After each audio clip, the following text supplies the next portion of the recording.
What's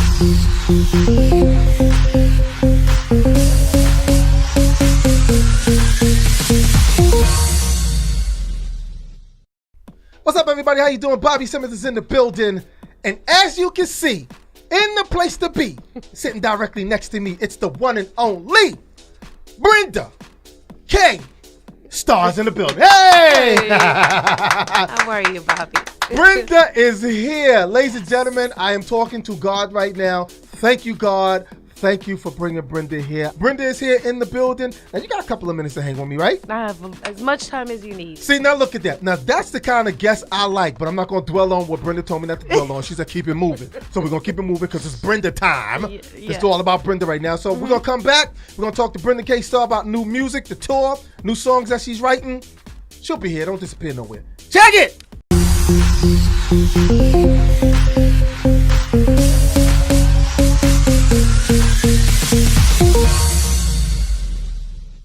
Welcome back, y'all. Bobby Simmons. Continue to I'm just feeling good right now because, like I said, for those who are just catching up right now, Brenda K. Starr is in the building with me right now. You seem to be busy right now, new music, and you're doing both. You're doing Spanish and you're doing English. Yes. Let me ask you this, though. What is your favorite? I mean, do you like doing Spanish songs?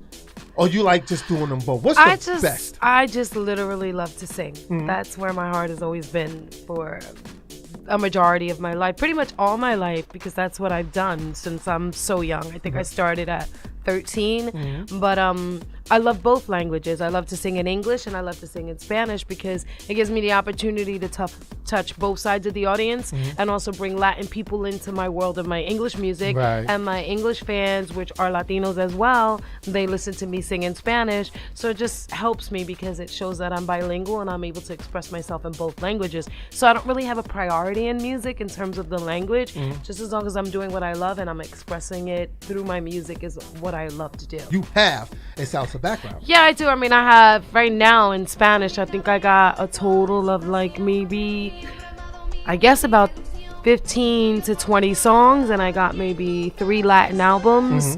I was on Sony Discos. I was on Platano Parcha Records. I was also I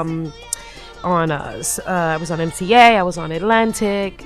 I was on Epic. So I was able to have the joy of doing both sides of the music. So right now, even when I do live shows, I always mix in with my Spanish with my English, because even if I'm going to do a freestyle pop show, they always want to hear some of the Spanish. So I try to deliver both sides of my musical, my musical journey, so that they can enjoy both sides of the music that I'm able to perform and deliver. Where are you originally from? Well, my mom is Puerto Rican and Hawaiian, and my dad's Israeli. Okay. Yeah.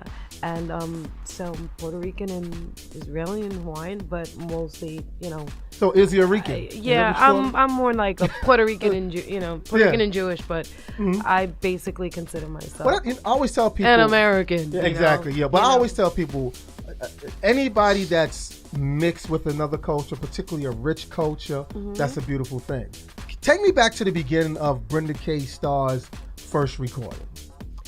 Well, I mean, I could say the first time that I ever remember recording was it was my 12th birthday, and there's 7 of us in my family, and I always wanted to sing, and I would sing in talent shows, and my dad was formerly the leader of the group Spiral Starecase. They sang Love You More Today Than Yesterday, and he was the organist. But I remember seeing him and always wanting to sing. So for my birthday, I asked my mother to take me to a recording studio. And she took me to a place called Dimension Sounds. And it was years ago, obviously. And I sang the song. Not that far back. Just say a couple of years ago. I sang, just a couple of years ago. I sang a song called Love on a Two-Way Street by Stacey Lattisaw. Stacey's version, but she was her version, but it was also done by The Moments. So I loved the way it sounded, and I wanted to cut the demo. So my mom took me as a surprise for my birthday in to record the song, and she paid for a 2-hour session, and he played the track, which was the engineer. He played the track, and I end up singing it, and the guy looked at my mom and said, she really has something special. you should really do something with her. My mom's like, yeah, she loves to sing, but she didn't make anything of it. But that was really the first time that I ever got the bug of wanting to be in the studio and wanted to record.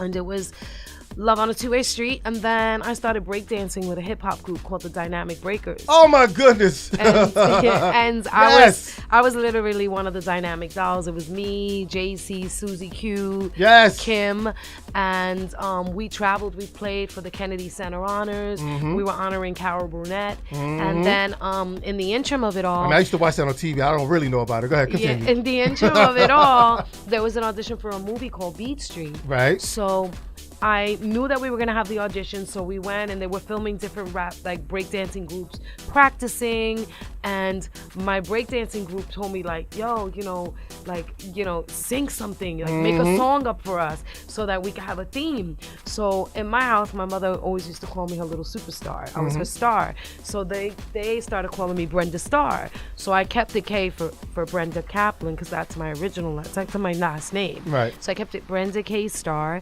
and then as we were in the interim of getting interviewed and seen as one of the groups that were potentially auditioning for the Beat Street movie, I wrote a song called The Dynamic Beat. Yes.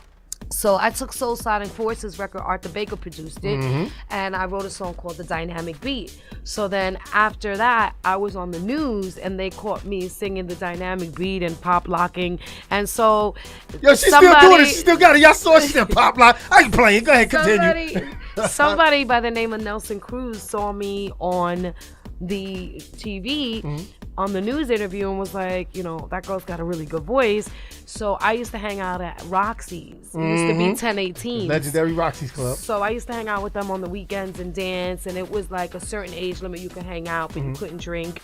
So I would go there and just dance with them, and he went looking for me, and it literally was how I kind of got started. And then we ended up auditioning for Beat Street, and I stayed after the audition to clean up because I saw Harry Belafonte and I really wanted to meet him. And I tried to address him, but he was doing an interview with the news, and I was like, I wrote a song for your movie, it'll be perfect. And I was really aggressive. I knew what I wanted to do at a very young age. So he's like, just wait here and we'll talk after. So he was like really nice, and I'm like, this guy told me to wait.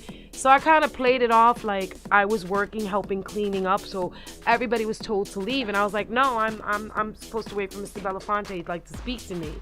So I just started like acting like I was cleaning up stuff, picking up cups, and then I started singing Love on a Two-Way Street a cappella. And then this guy named David Pickett was like, who's that? And I was like, it's me. I'm waiting for Mr. Belafonte. And he's like, for what? I was like, because I'm going to audition for him. I'm going to sing in his movie. So he came down, I sang for him, and then he told David Pickett, give her Arthur Baker's number. So they set up an appointment. I met Arthur Baker, and then I was asked to be in the movie soundtrack. Nelson Cruz came to the club 2 weeks later and said, I've been looking for you. I saw you on the news.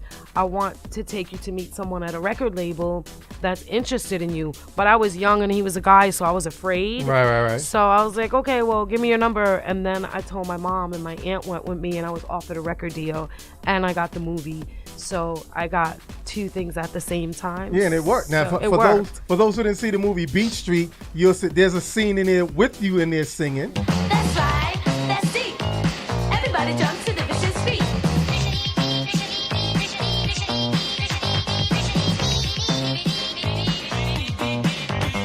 When I'm Brenda Starr and I rap to the beat, I go to the Roxy just to move my feet. You see, a freaking boogie, I rap to the beat. I'm rapping to the rhythm of the vicious beat.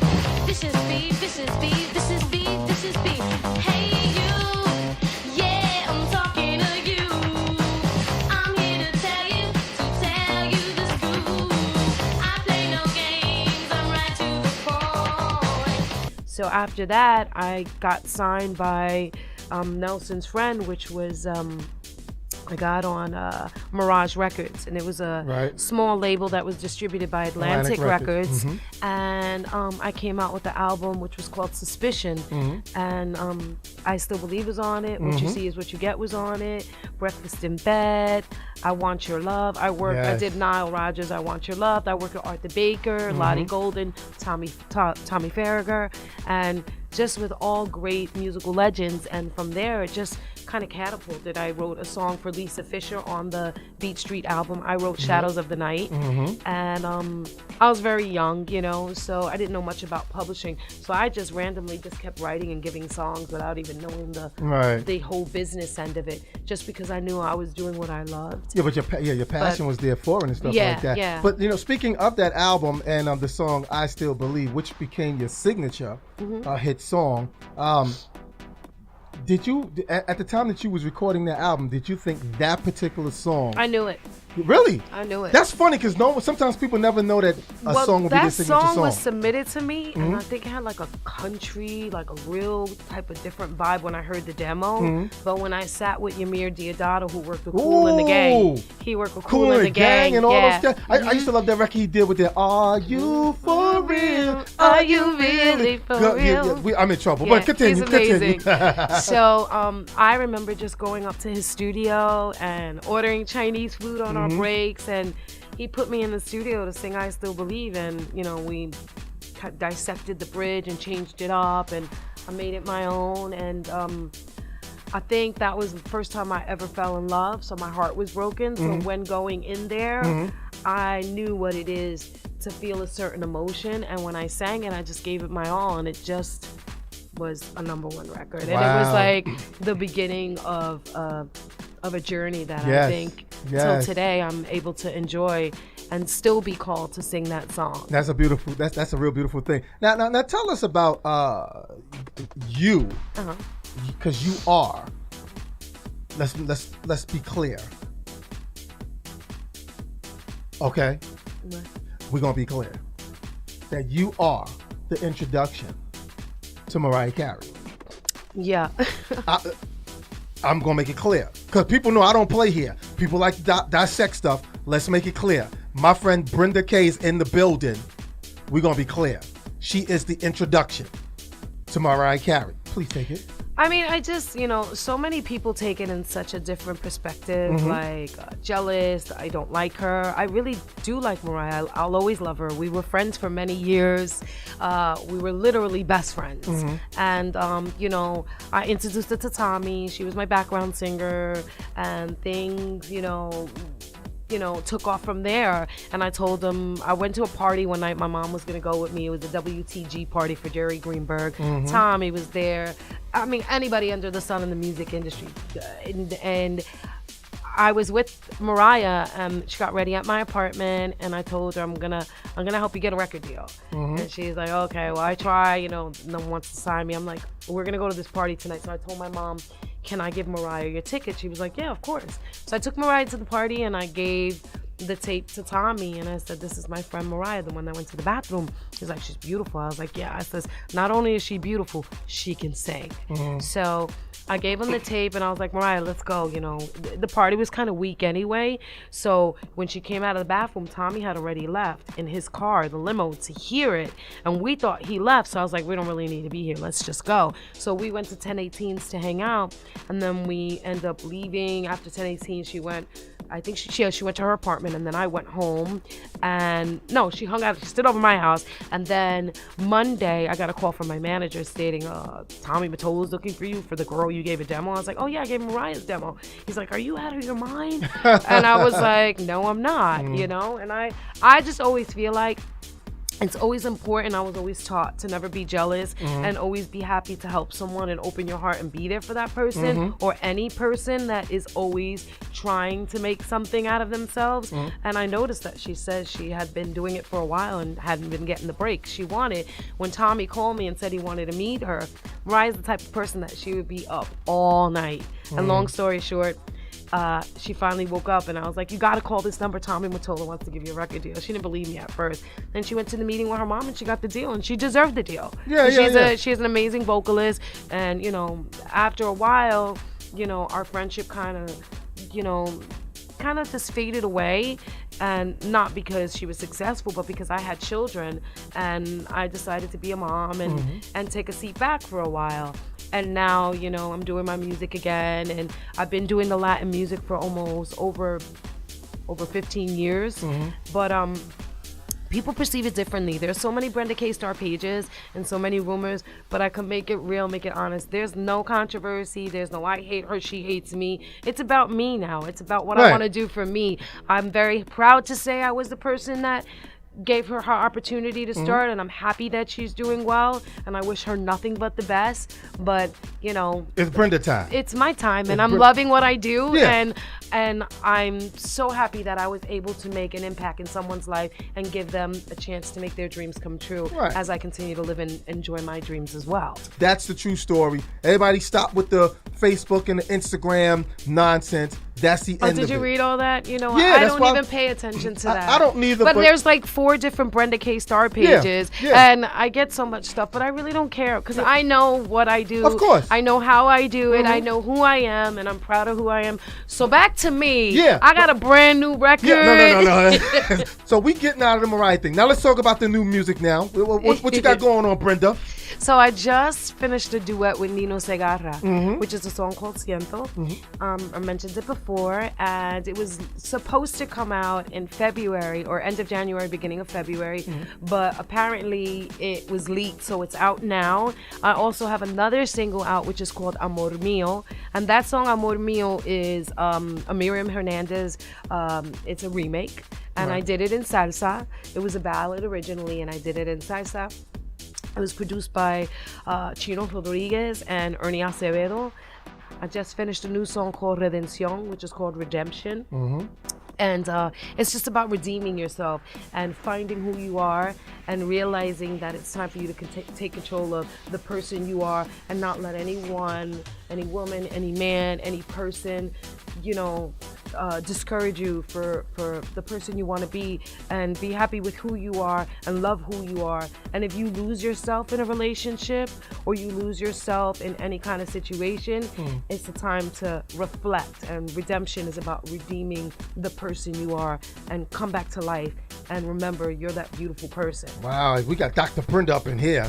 I'm sorry, Oprah Winfrey. It's I'm over just for a big writer. I just love to write. Well, that's powerful. It's over for you, Oprah. Sorry, Dr. Brenda up in there. Well, now before I even let you go, real quick, speaking of, you were saying, you know, you're a mom now, and you also do a lot. We want to get into that real quick before we leave about you doing stuff with kids and a lot of activity that you're involved with and stuff. But your daughter's also into music too, because everybody's seen her on the television. American Idol. American Idol So stuff. my daughter is Gianna Isabella. She was on American Idol, and it was the season before the new season has come back now. I think it was 2000. Yeah, before the corny one started. But go ahead. 16 or 15.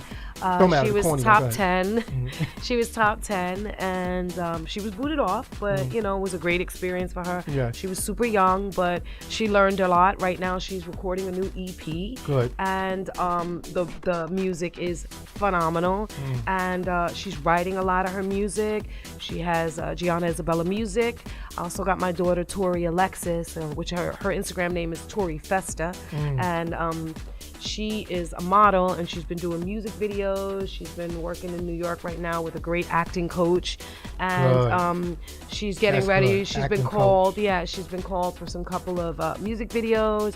She just went out for a TV show, and you can check out Tori Festa on Instagram and Gianna Isabella Music. And I also decided, because I've worked with Gianna with teaching her voice since she's very young. I started doing a mentorship program. I do online vocal coach and mentorship programs. I have kids from Colorado. I got kids in Nebraska. I got a kid in LA. Got a kid in Boston. And we do Skype, work together on Skype. They fly out. We go to the studio. We record. We write music. I also mentor kids with music and vocal lessons and take them. And they do pretty much like community service. They'll go visit the senior citizen programs and sing for the senior citizens that have dementia, Alzheimer's, and people that are just regular patients or residents at a community for the elderly. They sing for them for holidays. They get their certificate for community service. They go to the St. Joseph's Hospital, which is the Giggles Theater. I teach them how important it is to give back. They sing for kids that are critically ill with cancer patients, and some kids that are getting chemotherapy, they go in the Giggles Theater, they're recorded, and they're singing live. And the kids, when they're getting treatment, they get to see that. Some kids that don't have treatment and they need to get out to kind of just feel like they're part of the society and they're with other kids, they get to watch the live show. And every song that I have the young vocalists, it starts from like 8 all the way to 30, 50, they all the songs I have them sing are positive songs, like You're Beautiful, just stuff that doesn't talk about negative messages, which is what we need right now. Which is not negative messages. And a lot of the kids that I do work with have been on American Idol, have been on The Voice, have Broadway show appearances, and they perform all over the world, and they perform in different places and venues. So I do that on my spare time, but it's a limited amount of time that I get to do it. Maybe if I'm in town, I'll do it 2 days out of the week. The Skype I do 1 day out of the week, and I Skype with other kids. I teach them how to put their demos together, send it out. I teach them how to work on their social media pages. So I'm pretty much just giving to them the information that I know so I can feed it to them. I tell them about publishing. Right. I tell them about sound exchange. I tell them how important it is to incorporate themselves. Just things that they need to do so that they're not taken advantage, because I've started so young, and for me it was just like, okay, I'll sign the contract. But I really didn't know how much I was losing and giving up. So just teaching them has made me feel like I've set an example for the new young and up and coming artists. Well, just hearing all of that right now, Brenda, just sounds like you are doing a wonderful thing. You're just giving back the best way that you possibly can. Thank you for the opportunity, and thank you to all the people that have supported my music through all these years. And thank you for clarifying that whole situation with the Mariah Carey. I appreciate you bringing that up. I didn't think you were gonna bring it up, but to be honest with you, it's behind me, and I never hold a grudge with anyone. No, not hold a grudge. I'm a people person, and I love to help, and that's where it's like at. to just set it clear. Don't be leaving things out in space. Now it's not in space no more. It's okay. I don't really clear, put much. though. I have so much more energy to give out there, positive energy. There you go. And just being part of my daughter's career, there like Gianna and Tori's career, and my son is, doing well. And then I have another daughter, and I have I have 3 grandchildren now. All right. So, I just hope everybody enjoys the new music that I'm delivering, and you continue to support me. And I'm not done. It's not the end of my road. We're going to make sure that you're not just done. begun. We're going to make sure that you're not done, because we're going to get everything we can out of you. Ladies and gentlemen, the beautiful, and I mean when I say the beautiful, the beautiful, the one and only Brenda K. Starr's in the building. Thank you so much, sweetie. Thank you for having me. All right, now we'll be back, y'all. Tag it!